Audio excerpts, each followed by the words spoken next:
Wyoming Territory, October 1879. The wind howled across the plains just before dawn, rattling the sideboards of the barn as Quentin Pierce stepped through the creaking door with a lantern in hand and froze. In the far stall, half hidden behind a mound of hay, a woman looked back at him. Her dress was torn, her face smudged with dirt, and her eyes wide like a cornered animal. She was clutching a pitchfork like her life depended on it. Quentin slowly held up both hands. "Easy now. Not here to hurt you." The woman's chest rose and fell fast, like she had been running for miles. She did not lower the pitchfork. "I ain't going anyplace," he said, voice calm, steady. "This is my barn, but you can stay. If you put that down, I'll bring you water. You look like you need it." She stared at him another moment before her shoulders slumped. The fork clattered to the dirt floor. Quentin nodded once. "All right then."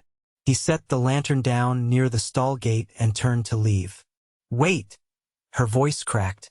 "Please, do not tell anyone I am here." He looked back. "I won't. You have my word." She looked like she did not believe in much anymore, but something in her eyes said she wanted to believe him. By mid-morning, she was sitting on a stool in the kitchen, wrapped in one of Quentin's old coats. Her name was Elira Ashford. She would not say much beyond that, only that she had come from Cheyenne and had no family left. Quentin did not push. He poured her hot coffee and set a plate of bread and ham in front of her. She stared at it for a long time before picking up a piece with trembling fingers. He watched her carefully. "You running from someone?" Elira's hand paused mid-bite. Her eyes flicked to his, then down again. "Yes." He nodded. That was enough for now. The next 2 days passed quiet. Elira stayed mostly in the barn, sleeping in the hayloft, though Quentin offered the house more than once. She shook her head every time. She was skittish, like a deer that might bolt at a wrong word. But she helped. Fed the chickens, hauled water, even cleaned out the goat pen without being asked. Quentin noticed how she moved like someone who had always been watching her back. On the 3rd day, as they sat on the porch watching the sky turn pink, she said softly, "He was going to kill me." Quentin turned his head. She was not looking at him. "He said if I ever tried to leave, he would find me. And he was cruel enough to mean it." Quentin's jaw tightened. "Was it your husband?" "No. A man my uncle gave me to. Called it a fair trade." Her voice did not shake. "I was 16 then. I am 20 now." Quentin looked at her now, really looked. Her hands were rough, her face too thin, and her eyes held too many years for someone that young. "I won't let him find you," he said. Elira blinked hard and looked away. That night, Quentin sat by his fireplace, turning his father's old wedding band between his fingers. He had carried it for 10 years since the old man passed, never thought much about it. But now he looked toward the barn and wondered. He had not planned on anyone in his life. Not after losing his brother in the war and his mother to fever. Not after burying his last horse 3 winters ago with no one to help. But this woman, she was something else. Not fragile, no. Strong in a quiet way. She carried scars he could not see, but he felt them every time her eyes met his. The next morning, Elira came to the porch, arms wrapped around herself. "I want to help with the calves today." Quentin nodded. "All right, but you stay close." They worked side by side in the corral, guiding the youngest calves toward the feed troughs. The sun was warm, and for once, Elira smiled. Not a full smile, but enough to make Quentin's heart ache. Later, they sat under the cottonwood tree near the pasture. She had dirt on her cheek, and he reached up to brush it away without thinking. She flinched, then held still. "I won't touch you if you don't want me to," Quentin said, hand hovering. Her eyes met his. "I know." She leaned into his palm gently, like it had been years since anyone touched her without taking something. That night, Quentin left the barn door ajar and stoked the fire in the house high, just in case. He woke to the sound of hoofbeats, fast ones. Outside, a horse stood, lathered and breathing hard. On its back was a man in a black coat, eyes sharp as blades. Quentin stepped out, rifle in hand. "I am looking for a girl," the man said. "Ran off from Cheyenne. Pretty little thing. Long brown hair." Quentin kept his voice even. "Ain't seen anyone." The man's lip curled. "You sure, Cowboy?" Quentin's grip tightened on the rifle. "Sure as hell am." They stared each other down. Then the man spat to the side and turned his horse. "If you see her, you let her know Jasper Carr does not forget. Can't let her know what she is not here to hear," Quentin said, watching the man ride off. He did not sleep the rest of the night. The next day, Elira stood by the gate, watching the road with a blank expression. "You knew he was coming," Quentin said. She nodded. "He always finds me. Always." "Well, he won't find you here." Quentin stepped forward. "But you cannot keep sleeping in the barn, Elira. You deserve a roof. A door that locks." She looked at him, eyes unreadable.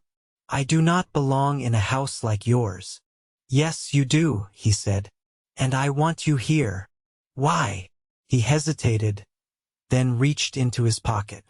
"Because I have been carrying this ring for 10 years. And I think I was meant to give it to someone who knows what it means to fight for peace." She stared at the gold band in his hand. "You do not even know me. I know you are braver than most men I have met. I know you have not let what he did break you. I know you make this place feel like it is not just mine anymore." She looked at the ring, then back at him. "You would marry someone like me?" "I would love someone like you," Quentin said. "If you let me." Tears welled in her eyes, but she did not fall apart. She stepped forward and curled her fingers around his. "Yes," she whispered. "Yes, I will." And for the first time since she ran, Elira did not feel afraid. The first snow came early that year. Not heavy, but enough to frost the edges of the pasture and white the tops of the fence posts. Quentin was up before light, splitting the last of the aspen rounds beside the woodpile. The axe thunked clean through the grain, sharp rhythm echoing through the still morning. When he turned, Elira stood watching him, coat pulled tight around her, hair braided down over one shoulder. "You don't have to be up yet," he said, wiping his brow with the back of his sleeve. "I couldn't sleep," she said. "I thought I'd help with the traps." He leaned the axe against the stump. "You ever set traps before?" "No, but I can learn." He nodded once and handed her a pair of worn gloves. They walked out past the corn stubble, boots crunching over frozen earth, toward the creek trail where he kept snares for rabbits and the occasional fox. Her steps were careful but steady. In the quiet, she asked, "What was your father like?" Quentin didn't answer right away. He worked this land near 30 years. Never complained much. Didn't say a lot either. But he showed up every day, did what needed doing. "I reckon that's the kind of man I try to be." She looked down at the snare he was resetting. "Did he love your mother?" "They used to sit out on the porch when the sun went down. Didn't say a word most evenings. But he'd reach over and hold her hand like it was the first time." He glanced up.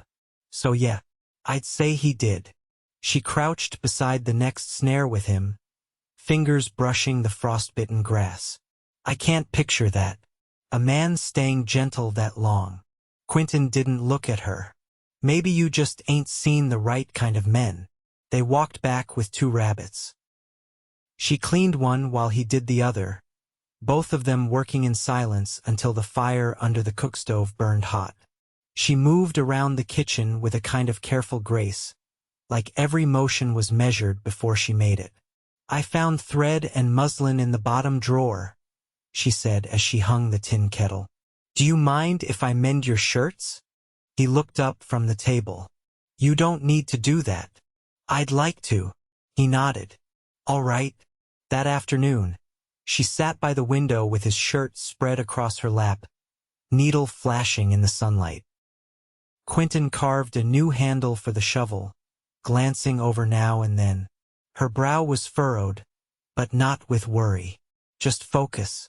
The rhythm of normal things, he figured, was its own kind of healing. When the wind picked up near dusk, he brought in the goats early. Elira met him at the door with a cup of chicory, her hands warm around the tin. He took it from her and said, "You want to come into town with me tomorrow?" She hesitated. "For what?" "Supplies.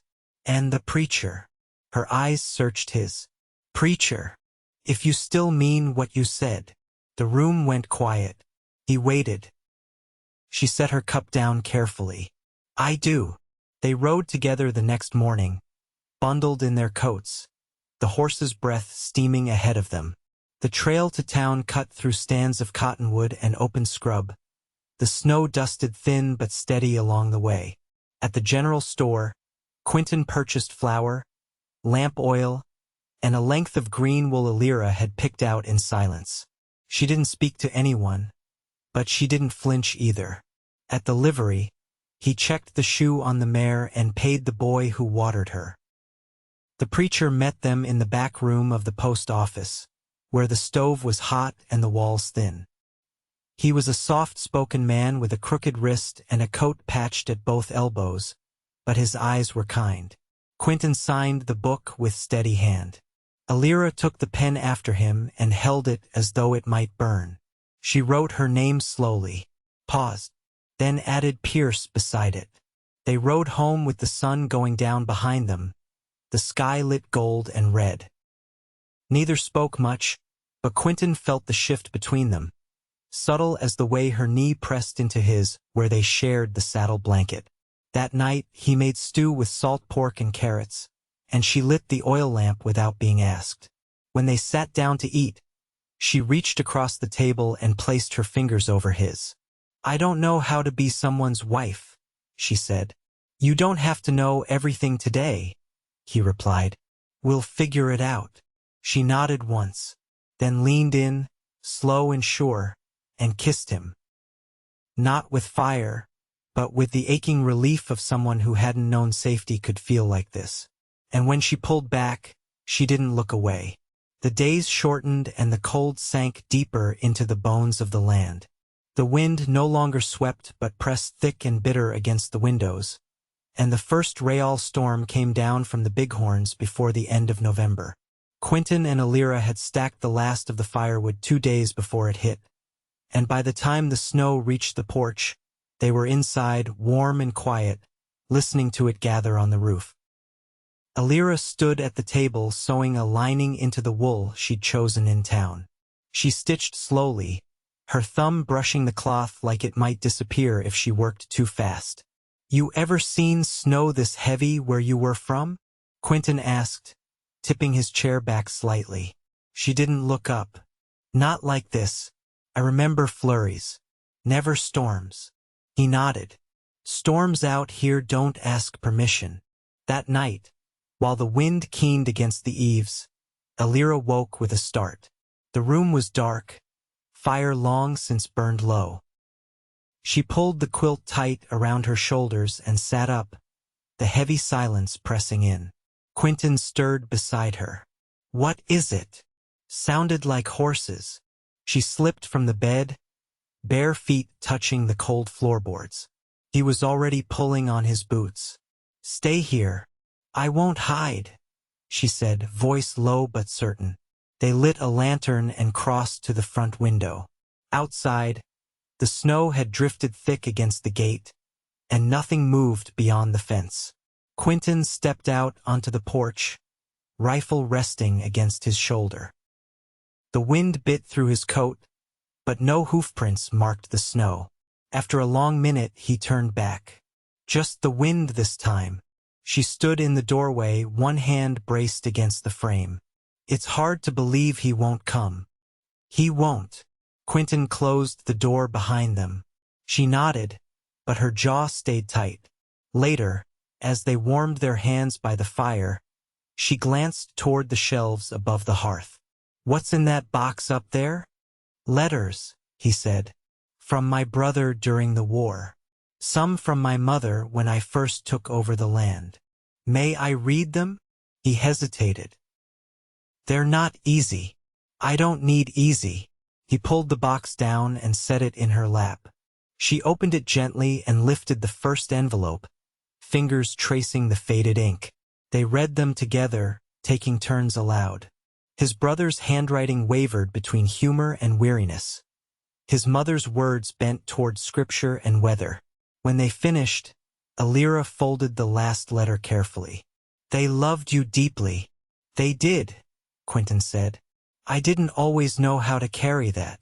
She looked at him then, full and steady. "You carry it well now." The following morning, the sky cleared, and the light off the snow was almost too bright to look at. Quentin hitched the sleigh, and together they rode into the lower pasture to check the fence line. The mares' hooves crunched deep into the drifts, and the air bit sharp through their scarves. At the north end of the field, they found a section of fence half buried and sagging from the weight of the snow. Quentin tied the reins off while Elira stepped down to brush the rails clear. "She's holding together better than I expected," he said, hammering a brace into place. Elira leaned on the post beside him. "You've kept her standing a long time." He glanced over. "Not alone anymore." She looked down at her gloves, then toward the edge of the trees. "I've been thinking about planting come spring. Vegetables, lavender, and maybe carrots. Something that starts small but keeps growing." He nodded. "We'll clear space by the south line. Good sun there." When they returned to the house, the sky was streaked with rose and ash. Elira took his coat and hung it beside hers. She didn't speak for a while, just stood looking at the way their boots lined up on the mat. She turned to him. "Do you want children?" He met her eyes. "I'd be proud to raise any child that came from you."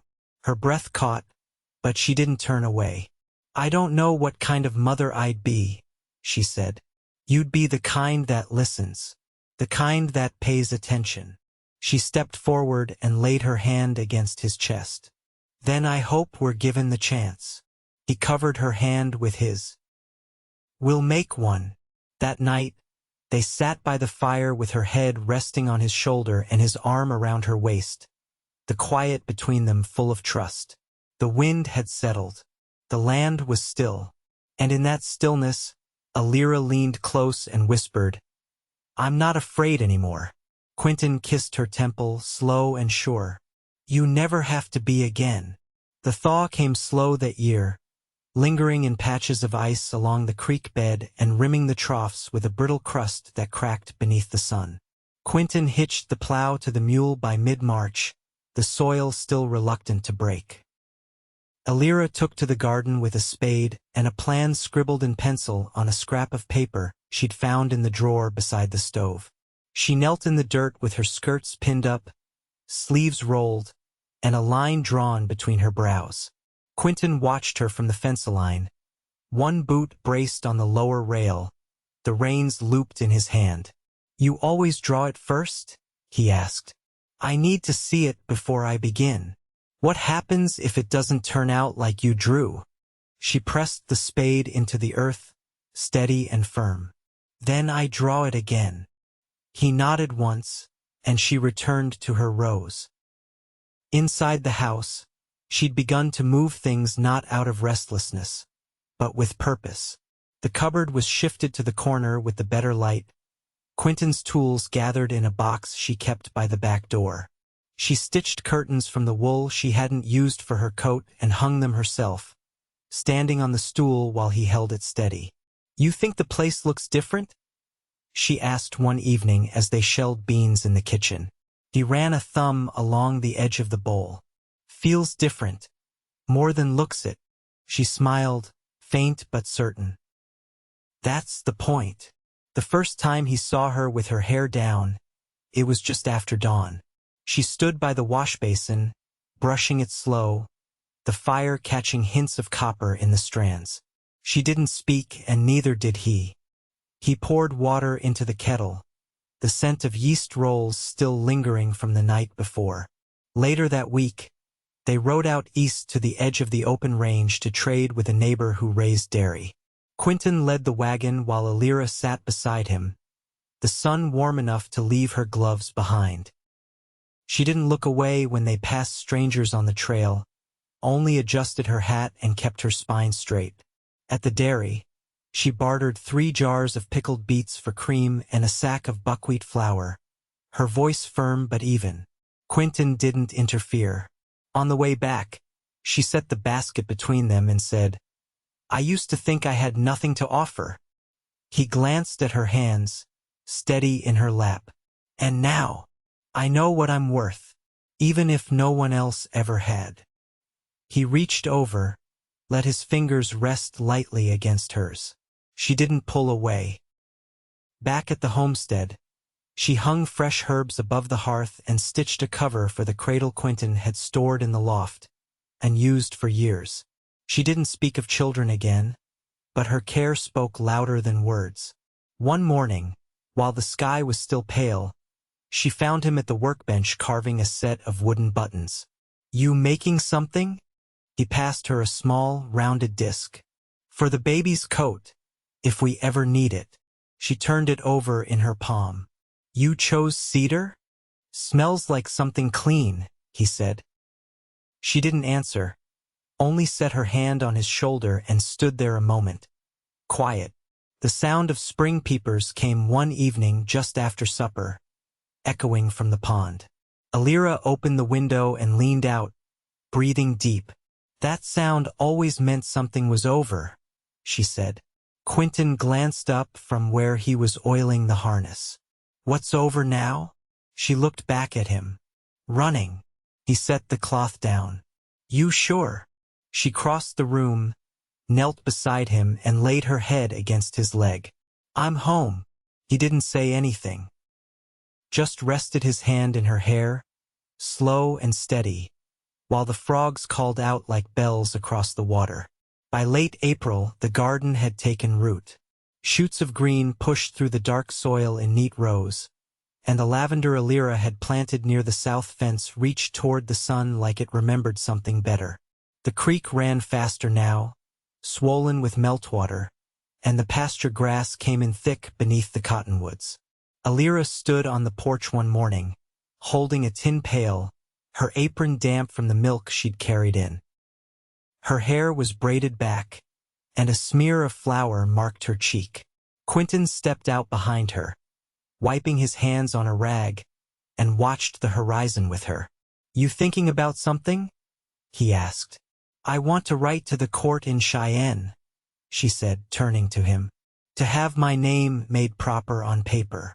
I know it don't matter here, but I want it to be real all the same." He studied her face, the steadiness in her voice. "You want me to ride with you when it's time?" She shook her head. "I want to handle it myself." "You will." He leaned on the post beside her. "No one'll say your name for you again." Later that week, she packed a small bundle and rode into town alone, taking the sorrel mare they'd broken together. Quentin stayed behind, finishing the repairs on the west fence and clearing the last of the early weeds from the garden beds. He didn't pace or worry. He knew she'd come back. By the third day, she returned, dust on her hem and ink smudged on her fingertips. He was kneeling by the trough when she stepped down from the saddle and handed him a folded sheet. "Filed and signed," she said. "Proper witness and all." He looked at the page, then at her. "Elira Ashford Pierce. Every part of that name is mine now." He reached out and took her hand, the grit of the road still on her skin. "You done a good thing. I wanted to stand up for myself once. All the way through." That night, she lit a candle and read aloud from a book she'd brought back, her voice soft but steady. Quentin sat nearby, sharpening his drawknife, the spine of the blade catching the flicker of the flame. As she read, he watched her lips move, Not the words, just the shape of them, the quiet surety behind them. When the candle burned low, she set the book aside and looked toward the cradle near the hearth. "I reckon I'm ready for what comes next," she said. He crossed the room to her, knelt, and rested his hands on her knees. "Whatever it is, we'll face it together." By early June, the lavender bloomed in thick purple waves, drawing bees that hummed from dawn to dusk. Elira bundled it in small bunches, tying them with twine and hanging them from the rafters. The scent filled the house, sharp and clean. They added a second goat to the pen, traded for it with smoked trout and 2 sacks of flour. Elira named it Mercy, and it followed her around the yard like a shadow. Quentin built a new shed for feed storage, and she helped him fit the hinges so the door wouldn't catch in the wind. One evening, she brought out a folded quilt she'd been stitching through the winter. She spread it across the bed, the corners weighted with smooth stones to hold it in place. "You made this for the baby?" he asked, brushing a hand over the fabric. "For all of us," she said. "This house is the first thing that's ever felt like mine." He stepped close and rested his hand over hers. "You made it yours." She didn't answer. She didn't need to. In the weeks that followed, the days grew long and gold. They worked in rhythm, not out of duty, but because each task carried meaning now. Quentin taught her to read weather by the shape of clouds, and in turn she showed him how to keep parsnips from going soft in the cellar. They argued once over where to dig the new privy, but resolved it without bitterness, standing shoulder to shoulder with shovels in hand. Then, one still morning in late July, her labor began. It was slow and relentless, the kind that bent the back and tested the lungs. Quentin stayed near but quiet, fetching water, tending the fire, holding her hand when the pain crested sharp enough to steal her breath. The midwife, an older woman from the valley with a voice like bark and quick, capable fingers moved with the grace of someone who had seen life come and go too many times to be shaken. By sunset, their daughter arrived, red-faced and furious, but healthy. Elira held her close, hair damp against her brow, eyes shining with something deeper than exhaustion. Quentin sat beside her, one hand on the child's back. "She's strong. She has to be," Elira whispered. "She's ours." They named her Clara, after no one in particular, only because the name felt clean and full of light. That night, as the crickets sang low beyond the open window, Elira lay in the bed with Clara tucked against her chest. Quentin pulled the rocking chair close, boots still on, and watched them both with a quiet he hadn't known he needed. "You ever think this would be your life?" he asked softly. "No," she said, "but I hoped for something like it. Once." He reached out and let his fingers drift through her hair. "You gave me something I never knew I could have." She smiled, tired but sure. "We gave it to each other." Years passed. The cabin weathered, but it held. The lavender came back each spring, thicker than the last. Clara grew tall and curious, her laugh carrying through the fields like bells on wind. Quentin built her a swing in the cottonwood, and Elira taught her to sew beside the hearth, her small hands steady even when her stitches weren't. They never spoke of the man who once hunted her. His name faded like smoke on a cold morning gone, with no trace left behind. What remained was the land, the quiet work of each day, and the slow, enduring love between them. Not loud, not fragile, just there, strong as cedar, rooted deep.